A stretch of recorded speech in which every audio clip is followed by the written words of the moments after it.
pleasant morning or a very good afternoon to all the dear students of class 7, whatever be the time you are watching the videos. Thanks to all of you for subscribing the channel and liking the videos, and this is something very much encouraging and motivating for me. So in the previous video we have discussed the solution of a simple equation by step-by-step method, okay, where you have found that when we add, subtract, multiply or divide by same number on both the side of the equation remains the same. It means it does not changes the equality, and using that result, that thing, I found the solution for the equation, that is the value of variable which will be satisfying the equation, that is making the LHS equals to RHS of a given equation. Okay, now in this video the section 4.5 of your NCERT book given on the page number 86, which is headed as more equations. In this video we will be going to discuss the transposing method for solving a given simple equation. Okay, transposing method we will be learning, which is the second method to solve an equation, and both the methods are very much important and should be understood clearly. So now consider an equation that is 12p minus 5 is equals to 25. और अगर मैं इस equation को solve करूँ by using the step by step method that you have learned in the previous video, what you will do, you have minus 5 here, okay, and you will say that add 5 on both side, है ना, यही करेंगे ना आप step by step method में, add 5 on both sides. तो आपका होगा 12p minus 5 plus 5, okay, is equals to 25 plus 5. So you will 5 is 5 cancelled, and 12p is equals to your 30, and then what you will do, you will divide by 12 on both the sides, and then you will have 12p is equals to 30 है ना, but आप divide कर रहे हैं 12 से both the sides, this will be cancelled. You will get p is equals to 30 by 12 or p is equals to 5 by 2. It means you have 6 to the 12, 6 5 the 30, 5 by 2. So here this is the step by step method that you have used. Now by transposing, what does it says? यहाँ पर आप देखिए, अगर आपने इस statement को मैं ऐसे लिखूँ that 12p is equals to 25 plus 5, okay, 12p is equals to 25 plus 5. तो अगर आप यहाँ पर देख रहे हैं इस इक्वेशन को, मैंने ये वाला आपके ये थी basically not this, consider this equation, this one, okay, consider this one. यहाँ पर ना आप 12p is equals to 25 plus 5, मतलब ये तो आपका कैंसिल ही हो गया था, ये वाली चीज़ तो कैंसिल ही हो गई थी, तो ये तो आपके लिए कुछ थी ही नहीं जिस पर मैंने फिंगर पुट की. आपके पास है क्या, 12p is equals to 25 by 5, यही तो आपको मिला, मतलब ये 12p is equals to 25 by 5. तो बेसिकली अगर आप इस इक्वेशन को देखें तो आपने किया क्या है, जो आपने adding 5 on both the side किया, उसमें आपने बेसिकली क्या किया ना, इस माइनस 5 को इधर ट्रांसपोज किया है, और ट्रांसपोज करने के बाद मीन्स शिफ्ट किया है, ठीक है, इक्वल्स टू के जब आप लेफ्ट या राइट में शिफ्ट करेंगे तो उसको हम बोलते हैं ट्रांसपोज करना. तो आपने इधर -5 को ट्रांसपोज किया है, -5 पूरा गया ना, अपने सिंबल के साथ भी जाएगा, ये अपना सिंबल क्यों छोड़ के जाएगा, यहाँ पर सिंबल लेकर जाएगा अपने साथ. -5 को पूरा इधर ट्रांसपोज किया है, और -5 इधर जा कर के बन क्या गया है, +5, जो आपका इस इक्वेशन में आपने गेट किया है. इट मीन्स अगर मैं इस इक्वेशन से देखूं तो बेसिकली मैंने क्या किया है कि -5 को ट्रांसपोज किया है on the right side of the equation, and it becomes a +5, जो कि मुझे यहाँ से मिला है, which is your 12p is equals to 30, and you will get p is equals to after that, okay, 12p is equals to 30. आप यहाँ हैं, आप यहाँ पर आ गए, ओके. अब आप देखें तो आपने यहाँ पर आपने 12 से डिवाइड किया. बेसिकली अगर मैं इसको छुपा दूँ, ठीक है, इसको आप अवॉइड करें, तो आपने किया क्या है, जब आपने इधर पूरा ये अवॉइड होगा, ठीक है, 12 से 12 आपने कैंसिल किया है, तो मतलब p इज इक्वल्स टू क्या हुआ आपका 30 by 12, 30 divided by 12, it means जब यहाँ पर आपका इस इक्वेशन में यहाँ पर आपका p इक्वल्स टू 30 बाई 12 आया ना, तो आपने किया क्या है, जब यहाँ पर आपका 12p इक्वल्स टू 30 था तो p की मल्टीप्लिकेशन में था 12, p के साथ मुझे p को सेपरेट करना था, p को अकेला करना था, अलोन करना था, p के साथ मल्टीप्लिकेशन में था 12, आपने ट्रांसपोज किया इक्वल्स टू के उधर जाकर, इक्वल्स टू के राइट साइड जाकर 12 जो है वो डिवीज़न में चला गया, डिवीज़न में चला गया। ओके, इट मीन्स जब आप वेरिएबल को सेपरेट कर रहे थे तो वेरिएबल के साथ, इस वाली टर्म के साथ जो माइनस में था इक्वल्स टू के उधर जाकर प्लस का बन गया, जो p के साथ, वेरिएबल के साथ लेफ्ट साइड में मल्टीप्लिकेशन में था इक्वल्स टू के उधर जाकर डिवीजन में चला गया, डिवाइड में चला गया, ठीक है। And you will get p equals to 5/2। This is by transposing. Transposing में आपका सीधा ये सॉल्यूशन हो जाएगा, ये आपका स्टेप बाय स्टेप मेथड था, ठीक है। आप इसको नोट डाउन करेंगे नोटबुक में ताकि आपको डिफरेंस पता चले कि ये स्टेप बाय स्टेप मेथड था। ये सब कुछ एरो वगैरह करने की ज़रूरत नहीं है, बट ये लिखना है, और ये आपका ट्रांसपोजिंग था, ठीक है। तो स्टेप बाय स्टेप मेथड से ही बेटा ट्रांसपोजिंग मेथड निकला है। Real method step by step method ही है।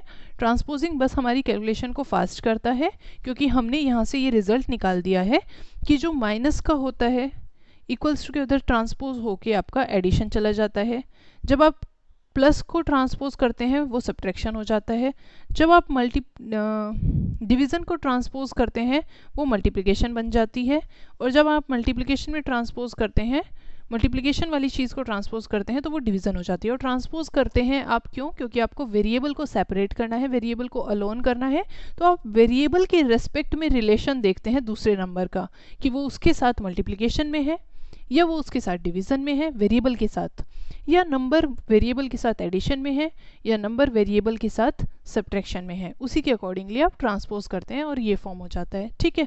So this is the concept. Now the other concept in this section is forming the equation, or you can say that from solution to equation or from equation to solution. So taking an example for this second concept, after that we will do our exercise 4.3. So actually this is the concept from solution to equation given on page number 88 of your book, and this concept is to be understood because you have a question number 4 in the exercise 4.3 based on this, and also it get to you to the result that when you have an equation is given to you, then you will find its a solution, and for the simple equation you will find one solution, only one solution, means x की एक value आपको मिलेगी जो उस equation को satisfy करेगी। लेकिन जब आपके पास कोई सोल्यूशन है, जैसे x इक्वल्स टू 5 गिवन है, तो आप उससे कितने भी इक्वेशंस फॉर्म कर सकते हैं अपनी मर्जी से, ठीक है। तो इस रिजल्ट पर आने के लिए आपने ये कॉन्सेप्ट सीखा है। Like if you have an equation, अगर आपके पास एक इक्वेशन है 4x - 3 इक्वल्स टू 17, ओके, मैं स्टेप्स नहीं लिख रही हूँ, डायरेक्टली थोड़ा कर रही हूँ। तो अगर आपके पास ये क्या है इक्वेशन, तो जब आप step by step method use करते हैं तो आप इसमें क्या करेंगे, +3 ऐड करेंगे दोनों साइड, है ना। तो 4x - 3 + 3 0 हो जाएगा, और इधर 17 + 3 आपका 20 हो जाएगा। थोड़ा डायरेक्ट कर रही हूँ, समझना सुनना ध्यान से, ठीक है। 20 हो जाएगा, +3 किया दोनों साइड। उसके बाद आपका ये x को आपको सेपरेट करना है, x के साथ 4 मल्टीप्लिकेशन में है, तो x फ्री हो जाएगा। जब आप मल्टीप्लिकेशन के 4 को उधर ट्रांसपोज करेंगे तो कहाँ चला जाएगा, डिवीज़न में, 20 के उधर जो कुछ भी प्रेजेंट है उसके डिवीज़न में चला जाएगा। और यहाँ पर आपको मिला x equals to 5। It means what you get, x equals to 5, तो ये आपको क्या मिला, सोल्यूशन। तो एक इक्वेशन थी, आपको उसके लिए एक सोल्यूशन मिला। Now if you have solution, अगर आप रिवर्स जाना चाहते हैं, अगर आपके पास सोल्यूशन है x इक्वल्स टू 5, ये आपका कुछ सोल्यूशन है किसी भी इक्वेशन का। ज़रूरी नहीं है ना कि x इक्वल्स टू 5 सिर्फ इस इक्वेशन को ही सेटिस्फाई करता है। नो, अगर मैंने कोई इक्वेशन लिखी रफली x + 5 इक्वल्स टू 10, तो x इक्वल्स टू 5 इस इक्वेशन को भी तो सेटिस्फाई करता है। तो x इक्वल्स टू 5 इन दोनों इक्वेशन का सॉल्यूशन है, लेकिन इस इक्वेशन का एक ही सॉल्यूशन है x इक्वल्स टू 5, ठीक है, समझना। तो आपको एक इक्वेशन से एक सॉल्यूशन मिला, लेकिन अगर आपके पास एक सॉल्यूशन है x = 5, जो कि किसी भी इक्वेशन का सॉल्यूशन हो सकता है अकॉर्डिंग टू द कंडीशन, तो अगर मैंने इसमें अपनी मर्जी से मैं कर सकती हूँ, लाइक मैंने मल्टीप्लाई कर दिया, multiply by 2 on both the side, बिल्कुल कर सकती हूँ क्योंकि इक्वलिटी तो चेंज नहीं होगी, इक्वेशन तो चेंज नहीं होगी ना उससे। तो 2x = 10 मिल गया। Then add 5 on both side,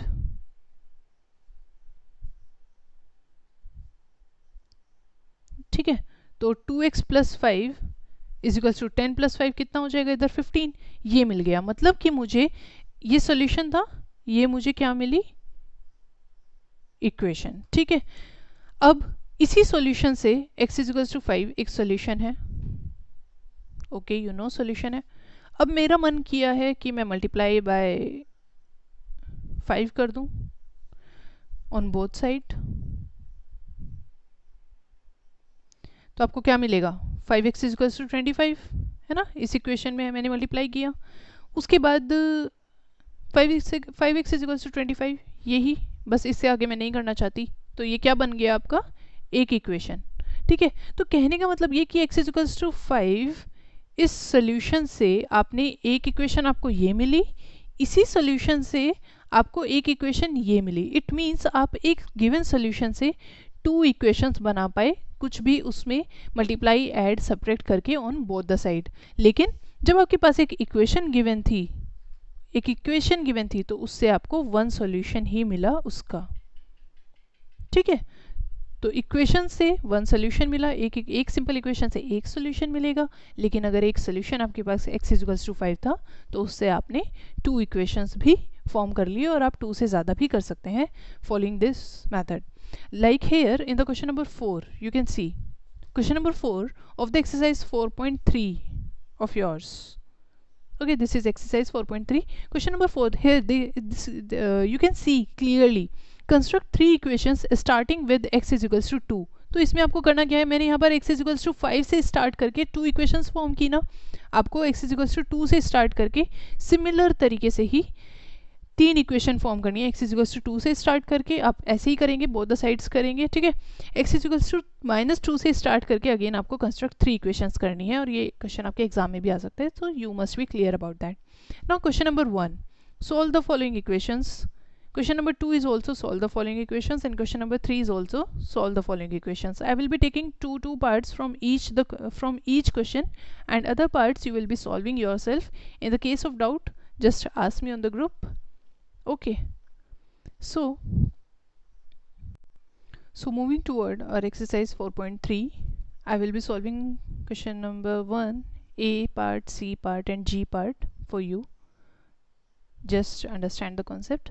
We will be using transposing method. Okay, so transposing method में हमें कोई भी स्टेप कुछ नहीं लिखना है, बस आपको समझनी है चीज़ें। तो अब आप यहाँ पर देख सकते हैं, दिस इज 2y + 5/2 = 37/2। ओके, तो आपको करना क्या है, इट इम्प्लाइज, इसका मतलब क्या है कि 2y = अब आप क्या करेंगे, 2y मेरा है, मुझे वेरिएबल सेपरेट करना है, 2y के साथ एडिशन में 5/2 है, ठीक है। 5/2 को ट्रांसपोज कर दीजिए, बिकॉज वो ऐड में है, 5/2 का अपना पर्सनल साइन, उसकी जो भी साइन है ना इंटीजर का, उसका ध्यान रखना है कि उसका खुद का साइन क्या है। तो 5/2 प्लस साइन का है, तो ट्रांसपोज होकर उधर नेगेटिव साइन का हो जाएगा, and you will be have -5/2, ठीक है। या फिर आप इसको ऐसे भी लिख सकते हैं कि 37/2 प्लस -5/2, क्योंकि आपने 37/2 में प्लस किया, ऐड किया, 5/2 इधर प्लस का था, तो ट्रांसपोज होकर अपना साइन को चेंज करके उधर चला गया, -5/2 किया। और मैं फिर इसको ऐसे लिख दूंगी कि 2y = 37/2, और ब्रैकेट आपको पता है प्लस की माइनस से मल्टीप्लिकेशन, तो -5/2 आना इवेंचुअली वही है, ठीक है। फिर it implies 2y = 37/2 - 5/2, denominator same है तो डिनोमिनेटर तो 2 ही रह जाएगा, 37 - 5 हो जाएगा ना ऊपर। So you will gate 2y = 32/2।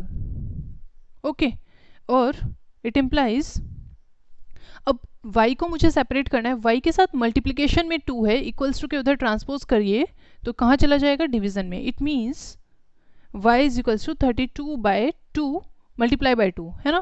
Division में जब जाएगा, जब 2 इधर डिवीजन में आएगा तो इस 2 के साथ मल्टीप्लाई होएगा ना, ऐसा तो नहीं कि 22 लिख दोगे आप, नहीं ना, इसके साथ मल्टीप्लिकेशन होगा।